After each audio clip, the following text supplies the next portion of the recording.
आज का हमारा टॉपिक है, ठीक है, मल्टीप्लिकेशन ऑफ मैट्रिसेस। ओके, सभी लोग इसे नोट करें, हेडिंग डालें, multiplication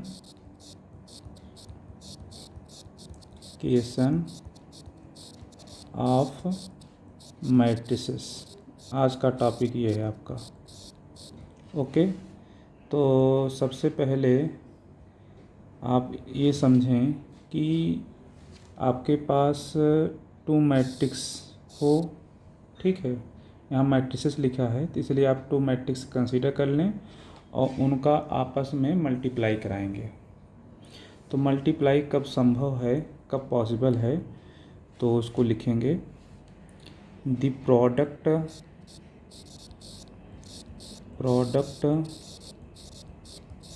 of two matrices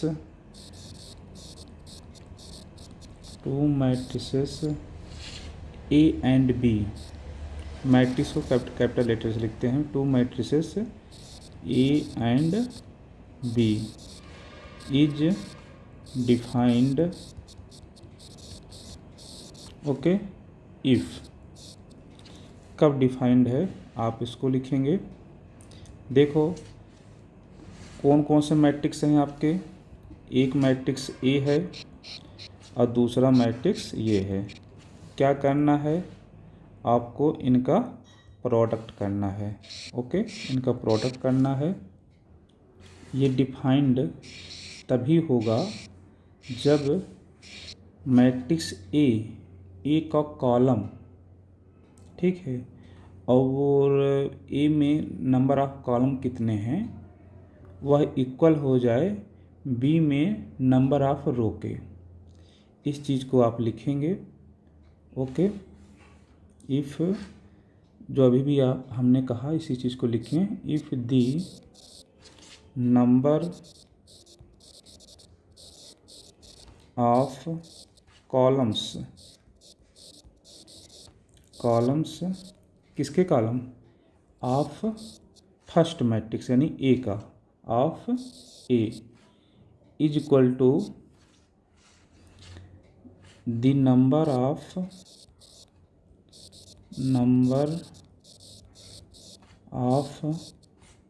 rose of second matrix यानी बी।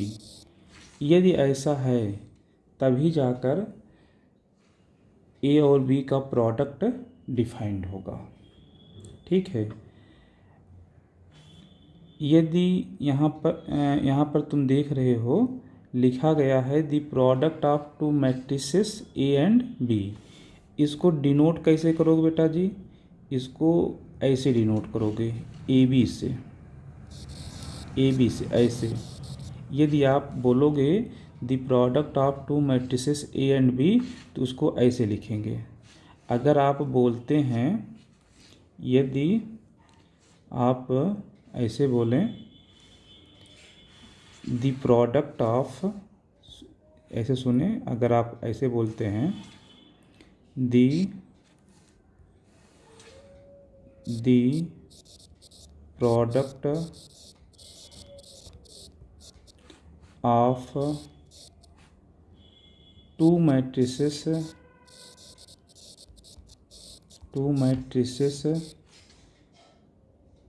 B and A. अगर आप ऐसे बोलते हैं the product of two matrices B and A, तब आप इसको कैसे लिखोगे, तब आप इसे लिखेंगे इस तरीके से, बी ए ऐसे लिखोगे। यहाँ पर क्या लिखा गया, है the product of two matrices A and B. तो आप कैसे लिखेंगे, आप इसे इस तरीके से लिखेंगे ए बी से। और जब आपको लिखना होगा the product of two matrix B and A, तब आप लिखेंगे बी ए। ओके, यहाँ पर ए बी डिफाइंड कब होगा, जब ए का column, number of column A का, और इक्वल हो बी के नंबर ऑफ रो के, तब आपका ए बी क्या होगा, डिफाइंड होगा। बी ए कब डिफाइंड होगा, जब बी का कॉलम ये बी ए कब डिफाइंड होगा, बी का column number of column equal हो ए के नंबर ऑफ रो के, तब बी ए डिफाइंड होगा। ठीक है, तुम देख लो ए बी आप कब लिखोगे, ए बी आप जब ऐसा होगा तब लिखेंगे आप ए बी, और बी ए कब लिखोगे आप, जब इस तरीके से बोला जाएगा तब आप, यानी the product of two matrices B and A, तो आप बी ए लिखोगे, और जब the product of two matrices A and B, तब आप ए बी लिखोगे। और ए बी डिफाइंड कब होगा, if the number of column of A is equal to the number of row of B, A का कॉलम और बी के रो के इक्वल हो तो ए बी डिफाइंड होगा। और इसमें क्या होगा, बी का नंबर ऑफ कॉलम इक्वल हो ए के नंबर ऑफ रो के। अब आप अलग अलग एग्जाम्पल ले लो और फिर समझ लो इस बात को। ठीक है, अलग अलग आप एग्जाम्पल लेकर समझेंगे। एग्जाम्पल, एक मैट्रिक्स ले लो, कंसीडर करो लेट ए। ठीक है, और इसको ऐसे लिखेंगे ए आई जे, इसका आर्डर आप लिख लो, खुद से कंसीडर कर लो, जैसे आपने बोल दिया m बाई n। और फिर एक दूसरा मैट्रिक्स से लिखो बी, ये आप लिखेंगे बी आई जे, और इस बार आप देखो आप क्या चाहते हैं, आप चाहते हैं ए बी, आप चाहते हैं देन ए बी चाहते हैं। इसका मतलब ए का कॉलम कितना है बेटा जी, यहाँ पर ए का कॉलम n है, तो आप चाहते हैं कि ए बी क्या हो, डिफाइंड हो, इसलिए बी का रो जो होना चाहिए वो n के इक्वल होना चाहिए, तो यहाँ आप लिखेंगे n। ठीक है, जो ए का कॉलम है वो बी का रो होना चाहिए, इसलिए हम ऐसा लिख रहे हैं n। अब ये आप कंसीडर कर लो p है, कहने का मतलब ए का ऑर्डर क्या है, m बाई n है, और b का ऑर्डर क्या है, n बाई p है। अब यहाँ पर देखो b का रो n है और दोनों आपस में क्या हैं, इक्वल हैं, तो देन ए बी क्या होगा, then A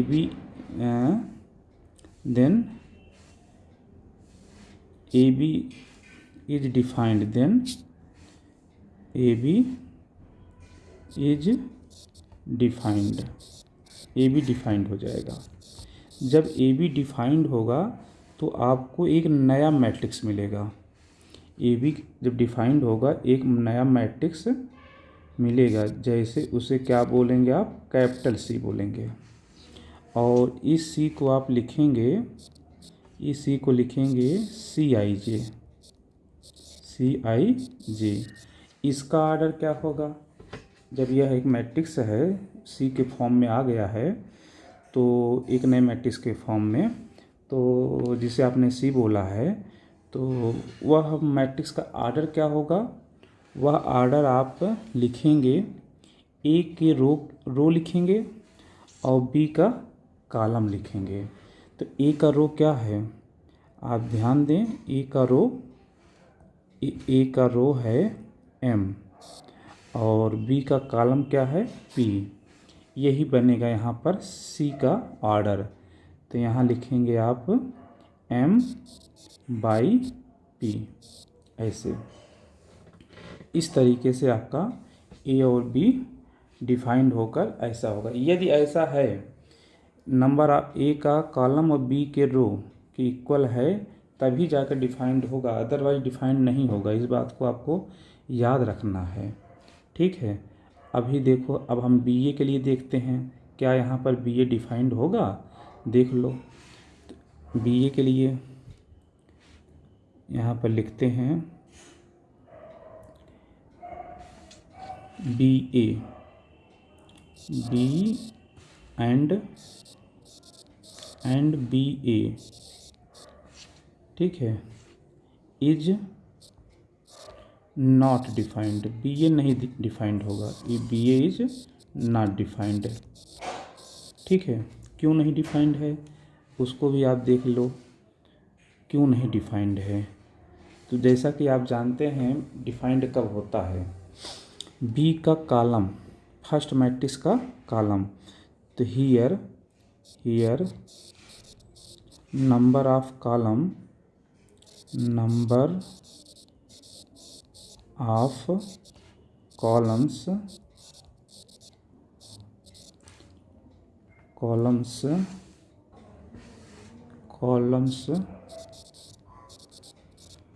of B is not equal to, equal नहीं है, नंबर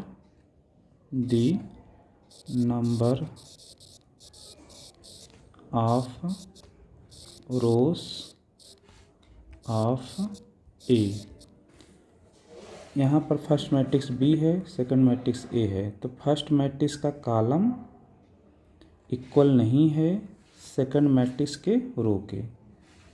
क्यों नहीं इक्वल है देख लो, बी का कॉलम यहाँ क्या है, बी का कॉलम यहाँ पी है, दैट इज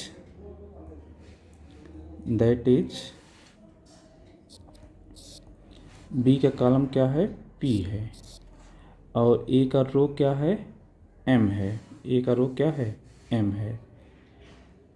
ठीक है, दोनों आपस में इक्वल नहीं है, तुम देख रहे हो, P is not equal to M. Okay, तो बी ये आपका डिफाइंड नहीं है। सपोज करो यदि पी और एम आपस में इक्वल हो जाएं तो बी ए डिफाइंड हो जाएगा, यदि P is equal to M तो डिफाइंड हो जाएगा, बट यहाँ पर ऐसा नहीं है, यहाँ पी और एम आपस में इक्वल नहीं है, इसलिए बी ए डिफाइंड नहीं होगा। ओके, अब हम लोग एक्सरसाइज के क्वेश्चन करेंगे। ठीक है, एक्सरसाइज आपका 3.2 क्वेश्चन नंबर 3, इसमें सेकंड पार्ट हम लोग देखेंगे। ओके, क्या कहता है सुने आप। एक मैट्रिक्स है ये 1 2 3, इसके एलिमेंट हैं, और एक मैट्रिक्स दिया गया है 2 3 4, 2 3 4 ये एलिमेंट हैं।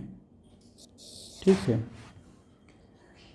आप चाहें तो फर्स्ट मैट्रिक्स को ए बोल दें और दूसरे मैट्रिक्स को बी बोल दें। तो इन दोनों का प्रोडक्ट बताइए डिफाइंड है कि नहीं, पहले तो आप ये बताएं डिफाइंड है या नहीं डिफाइंड है, ये आप बताएंगे पहले। तो आप देख सकते हो, ठीक है, यहाँ पर आप जब करके आप देख सकते हो डिफाइंड होगा कि नहीं। तो पहले फर्स्ट मैट्रिक्स का आर्डर आप बता दें मुझे। तो इसमें 3 रो हैं और 1 कॉलम है, कहने का मतलब फर्स्ट मैट्रिक्स का आर्डर 3/1 है। और दूसरे का देखो, दूसरे मैट्रिक्स का आर्डर आप बताओ। तो इसमें ये है फर्स्ट रो है और 3 कॉलम है। ओके, अब आप देखो प्रोडक्ट डिफाइंड कब होता है, फर्स्ट मैट्रिक्स का कॉलम, फर्स्ट मैट्रिक्स का कॉलम सेकंड मैट्रिक्स के रो कि यदि इक्वल है तो डिफाइंड होगा।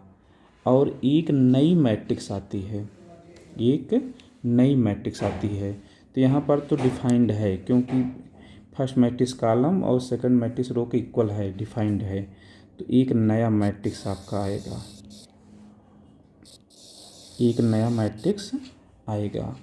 वह मैट्रिक्स का आर्डर क्या होगा, क्योंकि आर्डर आपको पता रहेगा तभी जाकर आप लिख सकते हैं एलिमेंट। जब तक आर्डर नहीं पता रहेगा तो आप एलिमेंट कैसे लिखेंगे। इसलिए जो नई मैट्रिक्स आपको ऑब्टेन हुई है उसका आर्डर भी आपको पता होना चाहिए। तो आर्डर कैसे लिखते हैं आप, फर्स्ट मैट्रिक्स का रो लिखते हैं, फर्स्ट मैट्रिक्स का रो, फर्स्ट मैट्रिक्स का रो कितना है 3 है, और सेकंड मैट्रिक्स का कॉलम लिखते हैं बाई 3। कहने का मतलब ये दोनों मैट्रिक्स जब आपस में मल्टीप्लाई होंगे तो, आपको एक नई मैट्रिक्स मिलेगी और वह मैट्रिक्स का आर्डर 3/3 होगा। कहने का मतलब जो आपको मैट्रिक्स मिलेगा वह स्क्वायर मैट्रिक्स होगा और उसके अंदर 9 एलिमेंट होंगे। यह एक नया मैट्रिक्स होगा। यदि तो उस नए मैट्रिक्स को यदि आप बोल दें बेटा जी सी बोल दें, यदि आप ऐसा सी कह दें, ठीक है, तो इसके एलिमेंट आप क्या लिखेंगे? आपको याद होगा यदि मैट्रिक्स सी है तो इसके एलिमेंट होंगे C11 होंगे, C12 होंगे, C13 होंगे, बोलो सही है ना। फिर C21 होंगे, C22 होंगे, C23 होंगे।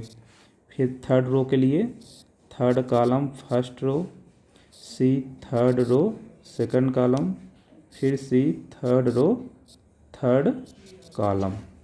ओके, ये एलिमेंट होंगे। अब ये एलिमेंट आप फाइंड कैसे करोगे, यही है आपको। यहाँ तक तो किसी को कोई दिक्कत नहीं होनी चाहिए। यदि आपको दिक्कत हो तो फिर से आप इसे सुन लेना, ठीक है, दोबारा। ओके, अच्छा एक चीज़ और देखो आप, अब हम क्या फाइंड करेंगे? C11 फाइंड करेंगे। ये हमारा जो होगा ये रफ वर्क होगा, कैलकुलेशन रफ वर्क होगा। चलो C11 फाइंड करते हैं। ओके, C11 फाइंड करके आपको दिखाते हैं। हम इसमें 9 एलिमेंट हैं, सारे एलिमेंट आपको फाइंड करने हैं। C11 ठीक है, फाइंड करना है। ये आपका क्या है? ये 1 क्या है? ये 1 आपका क्या है? रो है। ये 1 आपका रो है। और ये 1 क्या है? ये 1 आपका कॉलम है। ऐसे ही बोलते हो ना, फर्स्ट रो फर्स्ट कॉलम, ठीक है।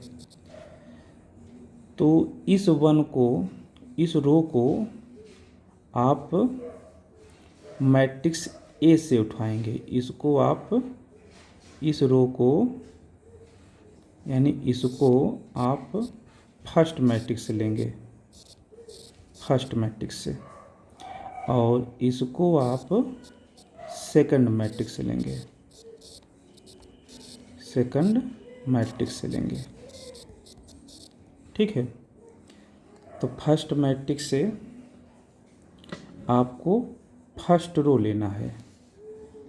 फर्स्ट मैट्रिक्स से आपको क्या करना है? फर्स्ट रो लेना है।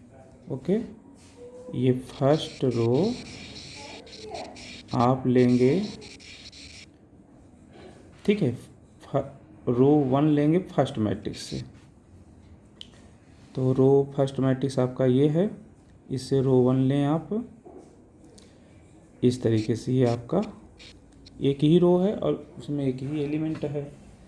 और सेकंड मैट्रिक्स क्या लेंगे आप? कॉलम लेंगे। कॉलम को किससे लेंगे? सेकंड मैट्रिक्स से लेंगे, ठीक है। तो ये 2 ले लिए। इन दोनों का आपस में मल्टीप्लाई कराएंगे, इन दोनों को मल्टीप्लाई कराएंगे। तो इन दोनों को मल्टीप्लाई कितना होगा? 2 होगा। 1 मल्टीप्लाई 2 कितना आ जाएगा? 2 आ जाएगा। ये आपका C11 की वैल्यू आ गई। C11 की वैल्यू कितनी आ गई? 2 आ गई, ठीक है। तो इसका रिजल्ट 2 आ गया। ओके, अब आप, ये आपका रफ वर्क है। ओके, तो इस तरीके से अब इसको हम हटाते हैं, ठीक है। अब हम लोग फिर से C12 फाइंड करेंगे। जैसे अभी हमने C11 फाइंड किया, ठीक ऐसे C12 फाइंड करेंगे। तो पहले, सबसे पहले आप लिखें C12, C12। ओके, इसमें 1 क्या है? रो है। 1 आपका रो है, ये आपका रो है, और ये आपका कॉलम है। अभी जैसे हमने लिखा था ठीक वैसे ही है। ठीक है, अब आप रो को कहाँ से उठाएंगे? रो को आप उठाएंगे फर्स्ट मैट्रिक्स से, फर्स्ट मैट्रिक्स से, और कॉलम को उठाएंगे कहाँ से आप? सेकंड मैट्रिक्स से, सेकंड मैट्रिक्स से। ओके, तो आपको फर्स्ट मैट्रिक्स से रो उठाना है। कौन सा रो? 1 फर्स्ट। ठीक है, तो आप यहाँ पर तो वही आपने पहले भी लिया है। अब इस बार इसको नहीं लेना है आपको, इस बार ये अब नहीं लेंगे। यहाँ पर 2 था, 2 लिख देते हैं, ये 2 था। इस बार आपको फर्स्ट मैट्रिक्स से R1 लेना है, जैसे कि यहाँ पर आपने लिया है। और सेकंड मैट्रिक्स से क्या लेना है? सेकंड मैट्रिक्स से कॉलम 2 लेना है। तो सेकंड मैट्रिक्स कॉलम 2 कौन सा है? ये है। अब इन दोनों का मल्टीप्लाई कराएंगे, इन दोनों को मल्टीप्लाई कराएंगे, कितना आएगा? इन दोनों को मल्टीप्लाई करने पाएगा 1 × 3। तो क्या आंसर आ गया? 3। तो C12 की वैल्यू आ गई है 3, इसकी वैल्यू आ गई है 3। ओके, इस तरीके से आप सारे एलिमेंट फाइंड करेंगे। ओके, ये भी कैलकुलेशन हो गया। अब इसको फिर से हटाते हैं। अब आप कौन सा एलिमेंट फाइंड करेंगे? आप सोचें, अब आप कौन सा एलिमेंट फाइंड करेंगे?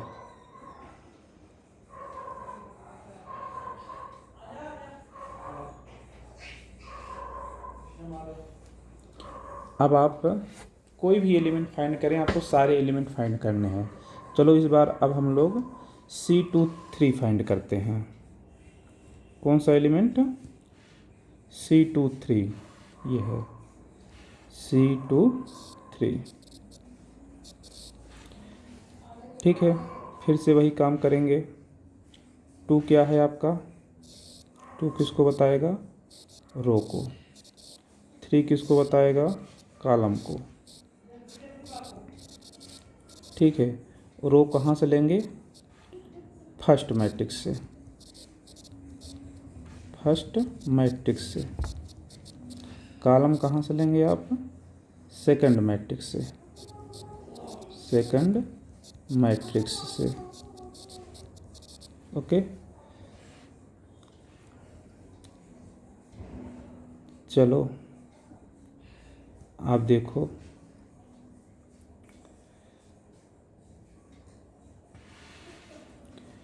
फर्स्ट मैट्रिक्स से आपको क्या लेना है? रो लेना है। वो कौन सा रो लेना है? सेकंड रो लेना है। फर्स्ट मैट्रिक्स से सेकंड रो का ये है आपका, फर्स्ट मैट्रिक्स से सेकंड रो 2 है। और फिर उसके बाद सेकंड मैट्रिक्स से आपको क्या लेना है? कॉलम। कौन सा कॉलम? Third column.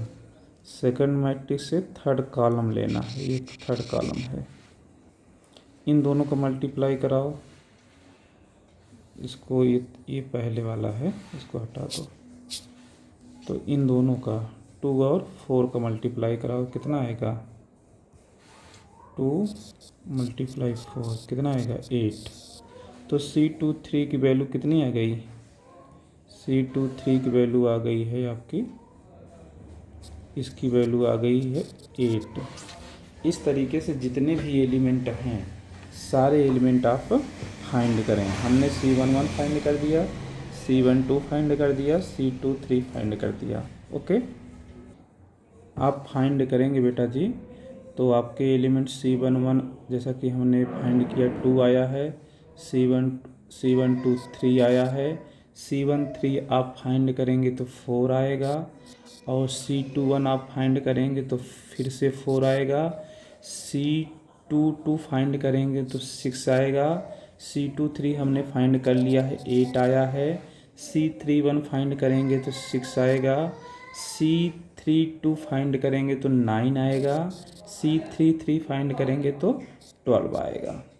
इस तरीके से इस मैट्रिक्स दोनों का प्रोडक्ट आपका ये आएगा आंसर। ओके, 3/3 का ये आपका बना है मैट्रिक्स, यही आपका आंसर हो गया। ओके, अब आप दूसरा क्वेश्चन बनाते हैं। अब आप थर्ड पार्ट देखो, ये आपका है थर्ड पार्ट। ठीक है, ये एक मैट्रिक्स है, फर्स्ट मैट्रिक्स और ये सेकंड मैट्रिक्स, दोनों के बीच में क्या है, प्रोडक्ट है। तो पहले आप बताओ क्या इनका प्रोडक्ट डिफाइंड है कि नहीं, वो कैसे पता करोगे आप, इनके आर्डर लिखोगे। तो फर्स्ट मैट्रिक्स का आर्डर क्या है, 2/2 है। सेकंड मैट्रिक्स का आर्डर क्या है, 2/3 है। ठीक है, तो फर्स्ट मैट्रिक्स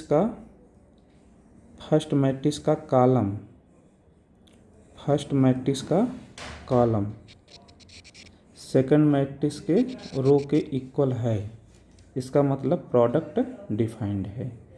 प्रोडक्ट डिफाइंड है तो एक नई मैट्रिक्स आपको फाइंड होगी। ठीक है, एक नया मैट्रिक्स आपको फाइंड होगा, इक्वल टू, वो मान लो मैट्रिक्स आपको C फाइंड होता है। अब ये C किसके इक्वल होगा, पहले तो इसके आर्डर बताओ आप, इसका आर्डर क्या बनेगा। तो इसका आर्डर आप लिखोगे, फर्स्ट मैट्रिक्स का रो कितना है, 2 है, बाई सेकंड मैट्रिक्स का कॉलम 3, 2/3। ठीक है, अच्छा 2/3। तो कहने का मतलब इसमें एलिमेंट कैसे आएंगे, इसमें एलिमेंट आएंगे C11, फिर C12, फिर C13। ठीक है, 3 कॉलम हैं इसलिए C11, C12, C13। 2 रो हैं, तब सेकंड रो देखो C21, C22, C23, ये आपके इस तरीके से आएंगे। तो C11 की वैल्यू क्या होगी, आपको ये फाइंड करना है। C12 की वैल्यू क्या है, ये भी आपको फाइंड करना है। इसमें 6 एलिमेंट हैं, ये 6 एलिमेंट आपको फाइंड करना है। तो चलो अभी जैसे हमने फाइंड किया था, कैलकुलेशन करते हैं, यहीं पे कैलकुलेशन करते हैं। ओके, सबसे पहले हम लोग क्या फाइंड करेंगे बेटा, C11, 1 को आप क्या बोलते हैं, 1 आपका रो है। ठीक है, 1 आपका रो है, और ये 1 क्या है, ये 1 आपका कॉलम है। ओके, और रो किससे लेंगे आप, फर्स्ट मैट्रिक्स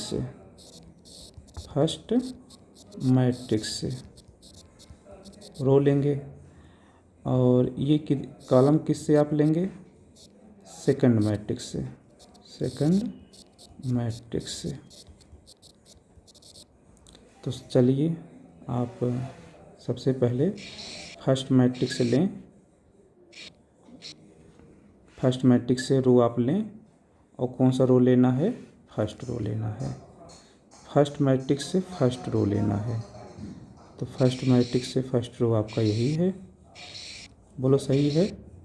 फर्स्ट मैट्रिक्स से, ये आपका फर्स्ट मैट्रिक्स है, उसका फर्स्ट रो आपको लेना है, आपने इस तरीके से ले लिया।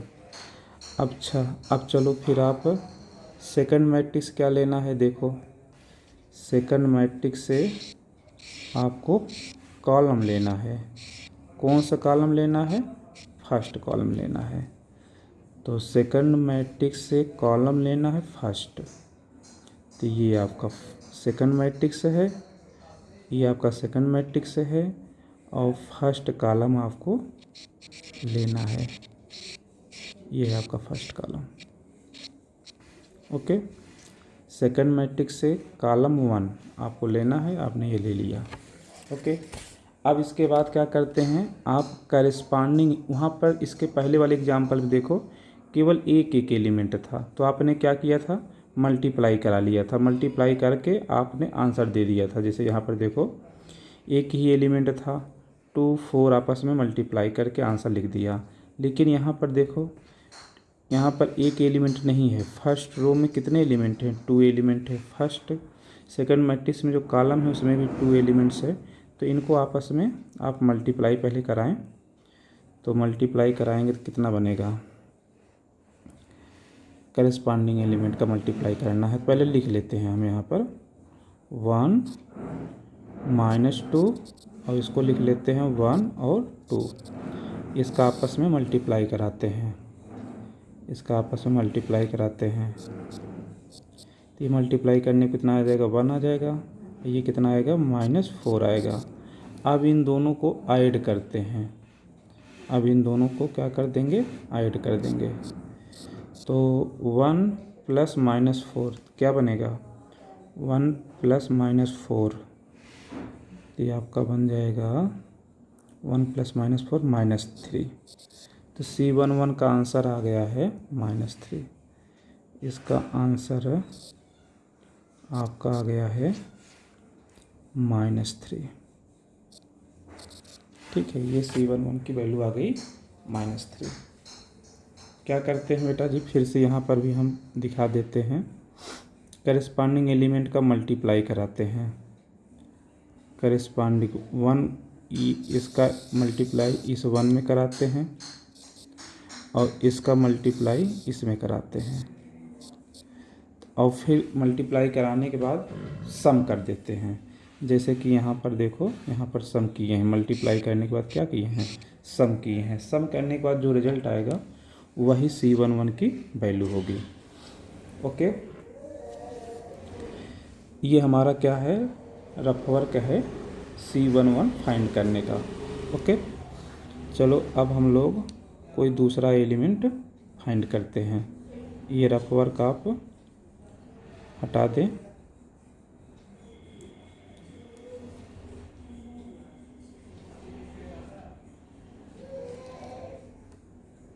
नहीं आया, चलो पहले इसको हटाते हैं और फिर उसके बाद इसको हटाते हैं। ये हटा गया। ओके, C11 की वैल्यू आ गई है -3। अब बताओ इसमें से कौन सा एलिमेंट फाइंड किया जाए, जो कहेंगे आप वही एलिमेंट फाइंड करेंगे। ओके, चलो इस बार हम लोग C23 फाइंड कर लेते हैं। कौन सा एलिमेंट, C23। ओके, C23, 2 क्या है आपका, 2 आपका रो है, 3 आपका कॉलम है। जो चीज़ हम कह रहे हैं ना उसी को हम लिख रहे हैं, ठीक है। और ये रो कहाँ से लेंगे आप, इस रो को आपको फर्स्ट मैट्रिक्स से लेना है, फर्स्ट मैट्रिक्स से। इसको कहाँ से आपको लेना है, सेकंड मैट्रिक्स से, सेकंड मैट्रिक्स से। ओके, तो चलो सबसे पहले आप फर्स्ट मैट्रिक्स से रो आप लो, कौन सा रो, सेकंड रो लो। फर्स्ट मैट्रिक्स रो लेना है सेकंड, तो second matrix, first matrix second row आपका ये है, ये आपने ले लिया, ये इसका मतलब हो गया। ठीक है, अब फिर आप कौन सा लेंगे, आप ये सेकंड मैट्रिक्स से कॉलम लेना है, और कौन सा कॉलम लेना है, थर्ड कॉलम लेना है। थर्ड कॉलम लेना है। सेकंड मैट्रिक्स से कॉलम लेना है थर्ड, सेकंड मैट्रिक्स से कॉलम लेना है थर्ड, ये थर्ड कॉलम है सेकंड मैट्रिक्स से, ठीक है। ओके, अब इसके एलिमेंट आप लिख लो कहीं पर, यहाँ पर लिख लेते हैं, चलो यहीं पे लिख लेते हैं। पहले तो सेकंड मैट्रिक्स के जो एलिमेंट है लिख लेते हैं, वो सॉरी फर्स्ट मैट्रिक्स से सेकंड रो के एलिमेंट लिख लेते हैं, ये वाले 2 3, और सेकंड मैट्रिक्स से सेकंड कॉलम को ले लेते हैं 3 1। ओके, अब इनका आपस में प्रोडक्ट कराते हैं, मल्टीप्लाई कराते हैं, तो कितना बनेगा ये 6 आ जाएगा, इसका मल्टीप्लाई 3 होगा। इन दोनों के बीच में क्या करते हैं, फिर उसके बाद प्लस करते हैं, तो बोलो कितना आ जाएगा, ये 6 + 3 कितना आ जाएगा, 9 आ जाएगा। तो इस तरीके से C23 की वैल्यू आ जाएगी 9, यहाँ देखो 9 आया है। ओके,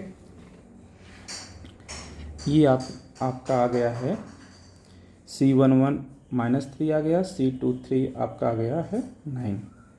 तो 6 एलिमेंट हैं जिसमें से 2 एलिमेंट हमने फाइंड कर दिए, 4 एलिमेंट आपको फाइंड करने हैं। ओके बेटा जी, आप फाइंड कर लीजिएगा, ठीक है, और हम नहीं करेंगे, आप 4 एलिमेंट्स आप खुद फाइंड करेंगे, और फाइंड करेंगे तो रिजल्ट जो आएगा वो रिजल्ट हम लिख दे रहे हैं।